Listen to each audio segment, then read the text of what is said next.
فیصل آباد سے خبر شامل کرتے ہیں۔ ہماری رپورٹر میڈم شافیہ نواز کی رپورٹ کے مطابق RPO فیصل آباد ڈاکٹر محمد عابد خان کی ریجنل پولیس آفس میں کرائم میٹنگ کا انعقاد۔ میٹنگ میں CPO Faisalabad Kamran Adil, SSP operation Tariq Mahmood, SSP investigation Abdul Wahab, divisional SPs، STPOs اور SHOs ضلع احاطہ کی شرکت۔ ڈسٹرکٹ فیصل آباد میں کرائم کی مجموعی صورتحال، جرائم کی روک تھام، انسداد مقدمات کی سراغ، برادری اور گشت کے نظام کو مؤثر کے حوالے سے جائزہ لیا گیا۔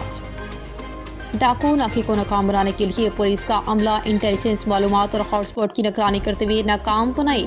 شہریوں کو ڈاکوؤں کے رحم و کرم پر نہیں چھوڑا جا سکتا۔ ضلع میں کسی بھی تھانے کے علاقے میں ڈاکو ناکہ ہرگز برداشت نہیں کیا جائے گا۔ پولیس بہتر حکمت عملی سے ڈاکوؤں کے اہداف کی تلاش اور ان کے خلاف فوری کارروائی عمل میں لائی جائے۔ جرائم کی روک تھام اور انسداد کے لیے تھانہ جات اور ڈولفن پولیس کی گشت کو مؤثر بنایا جائے۔ کرائم کی روک تھام کے لیے دیہاتی علاقوں میں ٹھیکری پہرے کو فعال کیا جائے۔ ڈاکٹر محمد عابد خان۔